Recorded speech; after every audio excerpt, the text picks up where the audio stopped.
Y ahora pasamos al consejo de la palabra del Señor con el pastor evangelista Edgar Calderón.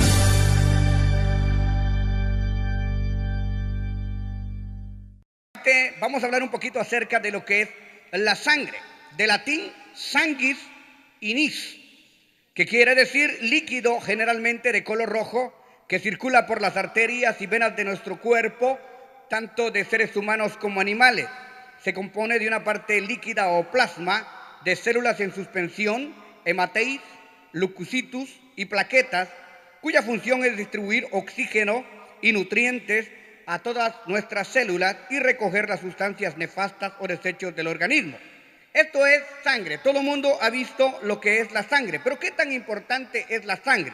Bueno, de acuerdo a la palabra del Señor en Génesis 4:10, dice la palabra: y les dijo, ¿qué has hecho?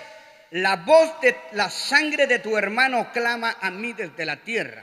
Óigame, ¿cree usted que la sangre habla? La sangre le dice al Creador, ¿qué has hecho?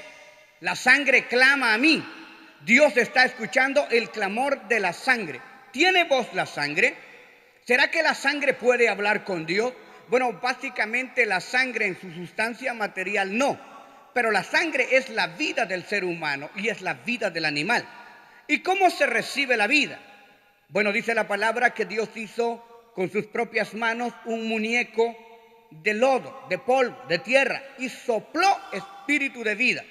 La vida está en la sangre. La sangre es parte de la vida. Si no hay vida, no hay sangre. O sea que el Espíritu de Dios se manifiesta en la sangre. En Génesis 9:4 dice: pero carne con su vida, que es su sangre, no comeréis. Ahora nosotros estamos viendo que en la sangre está la vida, está el espíritu de vida. La sangre tiene un vínculo directo con el espíritu de vida. En Génesis 7:22 dice: todo lo que tenía aliento de espíritu de vida en sus narices, todo lo que había en la tierra murió. Quiere decir que mientras uno vive, sea animal o sea bestia, vive porque tiene espíritu de vida. Las bestias y los animales no tienen alma, pero tienen espíritu de vida. Los árboles no tienen alma, pero tienen espíritu de vida. Cuando se corta el árbol, se acabó la vida. La sustancia de la vida del árbol está en la savia. La sustancia de la vida del hombre está en su sangre. Pero la sangre tiene una conexión muy especial con la vida del ser humano. En el tiempo del Éxodo, la sangre del cordero reprendió a la muerte de las casas de los hebreos, salvando a los primogénitos. ¿Recuerdan ustedes que se dio muerte al cordero pascual? Y con la sangre se marcaba el dintel de las entradas de las casas para que el ángel de la muerte pasara de largo. De ahí en adelante, que al entenderlo plenamente los evangelistas, pastores y salmistas dicen: te reprendo por la sangre de Jesús. Es decir, el verdadero cordero, no el cordero pascual, sino el cordero eterno. Por eso la sangre tiene poder, por eso la sangre es reconocida, por eso los demonios entienden el poder que hay en la sangre. Dele palmas al Rey. No estamos hablando de la sangre de machos cabríos, estamos hablando de la sangre del verdadero cordero de Dios que quita el pecado del mundo. El respecto de la vida se compara con la sangre. Por ejemplo, David no quiso tomar la sangre de sus soldados. En Primera de Crónicas 11:19 dice el salmista David: guárdame, oh Dios, de hacer esto. ¿Había yo de beber la sangre y la vida de estos varones que con peligro de sus vidas han traído esto? Y no quiso beber el agua que ellos le habían traído. ¿Recuerdan ustedes que estando David en un momento determinado en su campamento, dijo: ¿quién me diese a beber del agua del pozo de los filisteos?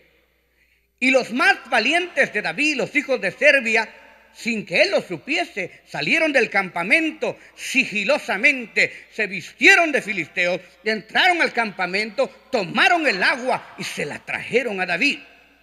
Cuando llegaron aquellos hombres, le dijeron: David, aquí está la petición de tu corazón. Y él dijo: esto es agua, es agua. ¿De dónde la habéis traído? Del pozo de los filisteos. Cuando él se dio cuenta que aún el menor antojo del deseo de su corazón había sido complacido, a costa de la vida de aquellos hombres, dijo: no he de beber la sangre. Se la ofreció hacia el Señor. No que el agua fuera sangre, sino que había sido precio de sangre. De la misma manera, los sacerdotes, cuando Judas se arrepiente de haber entregado al maestro porque lo vendió por 30 monedas de plata, él dijo: perdonadme, y devolvió las monedas. Es que me siento mal. Ellos le dijeron: allá tú y tu conciencia. Tomaron el dinero, pero no lo echaron en el tesoro, sino dijeron: compremos un campo para cementerio, porque esto es precio de sangre. La sangre tiene un poder muy importante dentro del contexto de la vida, y en el contexto espiritual, la sangre es la que redime, la sangre es la que limpia, es la que lava y es la que restaura. ¿Cuánto le dan un aplauso a la sangre preciosa de nuestro Señor Jesucristo? ¡Aleluya!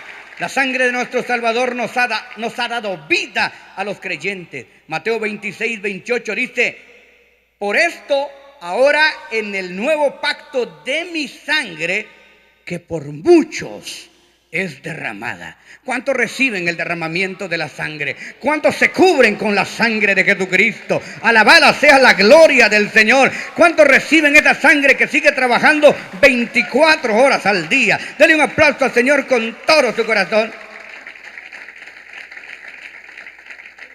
Pero el derramamiento de la sangre no empezó a emanar con los latigazos en la espalda.